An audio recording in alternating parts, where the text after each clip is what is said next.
মুকসুদপুরের ননিক্ষীরে অর্ধকোটি টাকার প্রকল্পের ব্রিজে নেই রাস্তা, ভোগান্তিতে ১৬০০ মানুষ। বিস্তারিত দেখুন প্রতিবেদনে। গোপালগঞ্জের মুকসুদপুর উপজেলা এর ননিক্ষীর ইউনিয়নে ২০২২-২৩ অর্থবছরে প্রায় ১৬০০ মানুষের চলাচলের সুবিধার জন্য একসঙ্গে রাস্তা ও ব্রিজ নির্মাণের পরিকল্পনা নেওয়া হলেও বাস্তবে শুধুমাত্র ব্রিজ নির্মাণ করা হয়েছে। প্রকল্পটি বাস্তবায়ন করছে বাংলাদেশ কৃষি উন্নয়ন কর্পোরেশন বিএডিসি।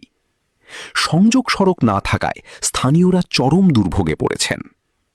স্থানীয় সূত্রে জানা গেছে, নির্মিত ব্রিজটির ব্যয় ধরা হয়েছে প্রায় ৫৮,৪৯,৫০৯ টাকা।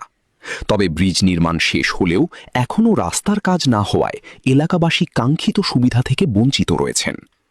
বিশেষ করে বর্ষা মৌসুমে রাস্তা পানির নিচে তলিয়ে যায়। এতে স্কুল কলেজগামী শিক্ষার্থী, কৃষক, ব্যবসায়ী সহ সাধারণ মানুষের চলাচল ব্যাহত হচ্ছে। আপনার ওই যে রাস্তা পানি আসলে তলায় যায়, প্রায় মাজা পানি হয় আর কি, মাজা পানি হয়। আবার কোনো কোনো সময় গিরে পানি হয়। দুইটা তিনটে কালবোটেরও দরকার আছে এবং ব্রিজের দরকার আছে। এই জন্য কয়েকবারই প্রতিশ্রুতি দিয়েছিল লোকজনে যে হ্যাঁ রাস্তা করে দেবে। আমরা একটু আশাবাদী ছিলাম যে হ্যাঁ রাস্তা বুঝি হয়ে যাবে, পরীক্ষা আরো হয়। আমাদের এই ২ নম্বর ওয়ার্ডে ১৬০০ লোকের যাতায়াতের দিকে হয়।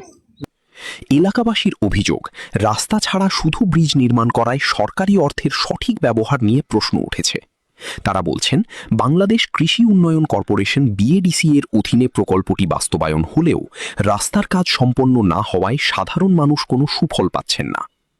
স্থানীয়দের দাবি, দ্রুত সংযোগ সড়ক নির্মাণ করে জনগণের দুর্ভোগ লাঘবে প্রয়োজনীয় ব্যবস্থা গ্রহণ করা হোক। নিউজ ডেস্ক, বাঙালি খবর। সত্য প্রকাশের নিরপেক্ষ বাঙালি খবর।